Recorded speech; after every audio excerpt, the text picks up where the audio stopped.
Hey guys, welcome back to my channel. So for today's video, I wanted to share with you how I got pregnant while exclusively breastfeeding. My son was about 9 or 10 months old when I conceived.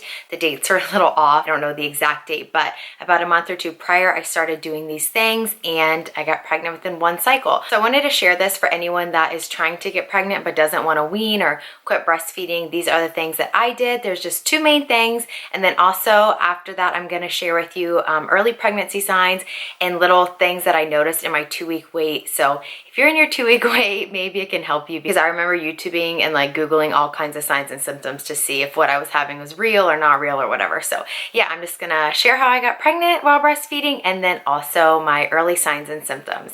So if you're interested in that, then please keep watching. Okay, so if you see me looking down at all, I actually wrote some notes on my phone when I was going through it and then just kind of brainstorming before I decided to film this so that I knew exactly what to talk about, but there is not a lot to it. I'm just gonna go over the two main things, like I said, that I did to get pregnant, and it actually did not even have a full cycle, which I'll get into that, but what I did actually worked very quickly for me. I'd say I did this stuff for about 5 weeks, maybe 6 before I found out I was pregnant. So, okay, so the first main thing I did is I increased my calorie consumption, especially in fats.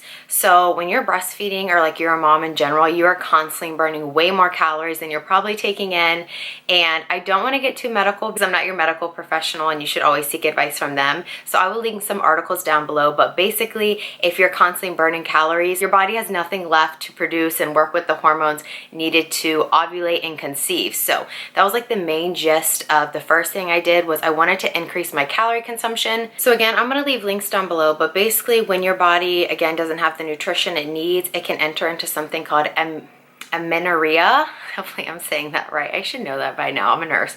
But menorrhea, there are different types, but one is from lacking nutritional needs. So a lot of women suffering, unfortunately, from like bulimia or anorexia, their periods are the first thing to go because they have nothing to fuel their hormones and period cycle with. And again, I can leave stuff down below to go further into detail, but I knew based on how often I was breastfeeding and what I was eating during the day, I did not have enough to fuel both my period and both breastfeeding. I do want to say, I know it's very normal not to have your period or ovulate when you're breastfeeding, but I also knew just from the research I started doing that I might be able to bring it back by again adding in those healthy fats and increasing my calories. So that's what I was going to try and do. I did not want to wean him or anything. I didn't think that was really fair. So I first just started to make sure I was increasing my portion sizes, making sure instead of having like an egg really quick, I was having 2 eggs and a piece of toast with like peanut butter. I did kind of start eating more so like sweets and treats than I normally would, but I also tried to focus on like healthy fats and healthy food. I didn't want my diet to turn into just like sugar and, you know, eating ice cream and cake. But when I was increasing my calories and just watching what I was taking in, I did. If I wanted cake or something and I normally wouldn't have it, or, you know, it was like kind of getting late at night, I would go ahead and have it. I wasn't being too picky on myself or trying to stick to only healthy foods. I would say I did about 70-30, where I was trying to just do healthy fats, and then also I did indulge a little bit. Now, I didn't calorie count like some people suggest. I knew I would not stick to that, and I just knew it wasn't realistic. I just knew that if I increased my fat intake, increased my calories, I would know that I was obviously getting more. Also, I really made sure to have like my 3 main meals a day instead of like skipping or drinking a smoothie really quick or something. And then on top of that too, like filling snacks. And then even if I wasn't hungry, if I saw that it had been a few hours, I would go ahead and grab something to munch on. I was just consciously always thinking about what I was taking in and making sure I was fueling myself. And I will say I started feeling so much better. I didn't like gain a bunch of weight in this month or two, but I did start feeling better. So I think next time going into breastfeeding, I'll make sure I'm taking more calories to begin with. But yeah, so overall, I just increased my portions, added healthy fats to my diet, and made sure I was eating enough throughout the day. And I did that for about 4 or 5-ish weeks, like I said, before finding out I was pregnant around week 6. So the second main thing I did to get my period back was I slowly started to night wean. Again, I wasn't going to fully wean him, and I really wasn't that like adamant about night weaning. I just knew, again, from a little bit of research, that once you can kind of slow down those night feedings, sometimes your period can come back. So I was just gonna try it slowly. I didn't want to like push him if he wasn't ready or whatever, but what I did was like the first week or two even, I did it super slow.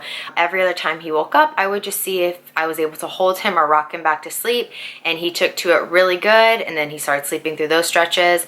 And then again, if he was getting up 2 times, you know, the first time I would just try and rock him, and then the second time feed him. But eventually he just kind of got to the point where he stopped waking up. It took about 2 or 3 weeks. Like, I did all this together, so I don't remember exactly how long it took. I do know that I didn't even have a full cycle though. I know it's so random, but I was taking ovulation strips, and around day 23 I still had not gotten a positive ovulation test, so I gave up. And then 2 weeks after that I found out I was pregnant. So again, this was all about 4 or 5, found out around 6 weeks that this took. But yeah, he kind of just nightwinged himself. I was not super strict on it. If he woke up or was having a bad night or didn't feel good or whatever, I could tell he just wanted to nurse, I would nurse him. I wasn't like depriving him or being super strict, but I did try and slowly nightwean him, which we eventually got to, and then found out I was pregnant. So those are the 2 main things I did. Now I'm gonna jump into how I kind of knew I was pregnant, like the early signs. A lot of them I had with all my pregnancies, so as soon as I got them I was like, oh, I'm pregnant. And then I'm also gonna mention one that was from when I was pregnant with my son, because this time around I was still breastfeeding him, so a few things were, I don't know, it was just different, because with him I wasn't breastfeeding anyone, found out I was pregnant, and then this time around I was. So I did want to mention something from his that I thought was interesting that I didn't see anybody else say or anything like that. So with all 3 of my pregnancies, especially this one, the main thing I get before I even get a positive pregnancy test is I start feeling like I'm getting sick. It is the same feeling every time. I start getting like a scratchy throat, my nose starts feeling stuffy, and I just feel so run down, and it's for like 2 or 3 days and it goes away. It's not like a fever. I never have to blow my nose. I really can't even describe it. I just feel like when if you've ever had it, you know, but your body just kind of like feels like it's getting sick for a few days. And I got it with all 3, like I said. As soon as I have it, I'm like, oh, okay. In a week or 2, I need to take a pregnancy test. So that was my first sign. My second sign was I get really mucusy. Again, all 3 of my pregnancies I had this during like that 2-week wait. With my first daughter, it stuck the whole pregnancy. My son, it kind of went away, and this time it went away too, but I just start feeling like super goopy. It's so TMI, and I feel like I have like a lot of discharge. So I mean, if you're not interested in like this gross stuff, I don't know why you're watching the video, but sorry, TMI. Yeah, just mucus like up top and down bottom. I just like get really phlegmy, I guess. I don't know if it's from the hormone shift, but again, all pregnancies I got that. So the third thing I noticed during my little 2-week wait window this time that kind of led me to think I might be pregnant was nipple soreness. Now, I did not have that with my son. Again, I wasn't breastfeeding or anything, but this time when he latched, it hurt really bad. Even until I was probably like 12 weeks pregnant, I would say. Like every time I had to nurse him, it would hurt so bad. Like my nipples, like my boobs never got tender. I know some people say their boobs get really tender, like they can't even let the water hit them, or underneath their armpits hurt. I didn't have that. I just like literally just my nipple would hurt so bad when he was breastfeeding. And sometimes like when I was wearing a bra, it was kind of itchy, which normally they're not like that. So again, I was like, okay, something's up. Either my period, because I hadn't had like a real period yet, was coming back, or I was like, I'm definitely pregnant. So now the one thing that I had with my son that, again, since I wasn't breastfeeding, I just wanted to share this was, and I remember it like perfectly.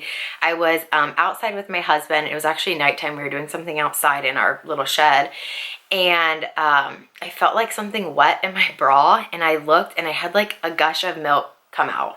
I had been not breastfeeding my daughter for like 4 or 5 months at the time, so it wasn't like I had never leaked before, but I had like one gush and then never again throughout my whole pregnancy. I didn't leak until the very end. It was so odd, but I remember looking in my bra. My husband's like, what's wrong? And I'm like, I'm like leaking. And then we both, like we were trying at the time because we had had a miscarriage before that. So I was kind of tracking and trying to be in tune with my body.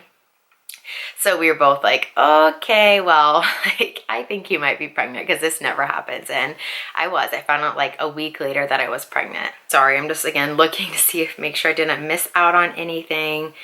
I don't remember like a lot of early signs this time, I don't think I really had that many. Felt sick. Oh, okay. I have 3 like main ones. I can't believe I forgot. So the 2 kind of go hand in hand, but I was so crampy and I had the worst back aches.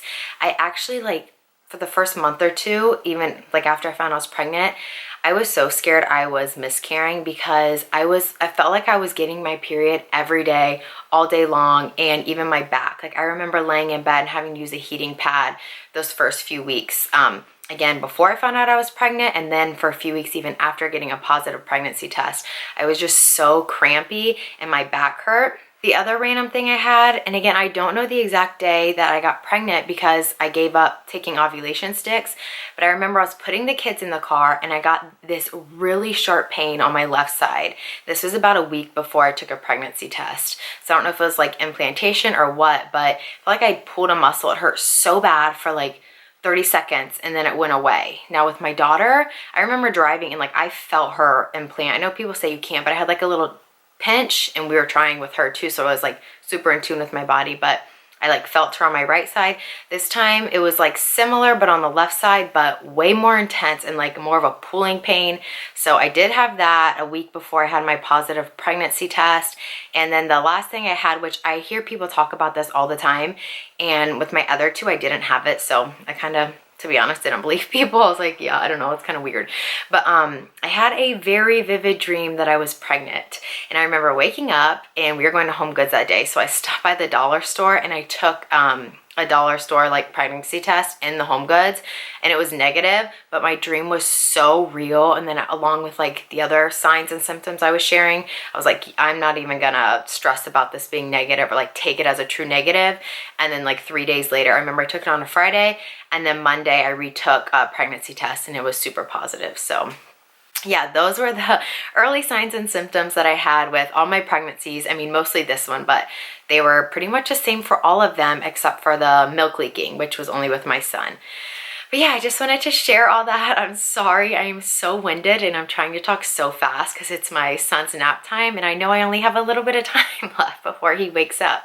So again, I just wanted to share with you how I got pregnant while breastfeeding. You do not have to stop breastfeeding. I'm not saying this will work for everyone, of course. Like I made a video about how I got pregnant with endometriosis, and like that whole video, I'm like, gosh, I would hate to like give advice and not work to someone. So I'm not saying this is like the end all be all. This is just what worked for me. I mean, it could have been timing, but I don't know, I was really adamant about the calorie increase and like the healthy fats and then night weaning. And I felt pregnant very quickly. We're very thankful. But yeah, I wanted to just share how I did get pregnant without breastfeeding and also my signs and symptoms. If you enjoyed this video, it would mean so much if you could like it. It would help my channel out so much. And subscribe if you're not already. But yeah, thank you so much for watching and hopefully I'll see you next time. Bye.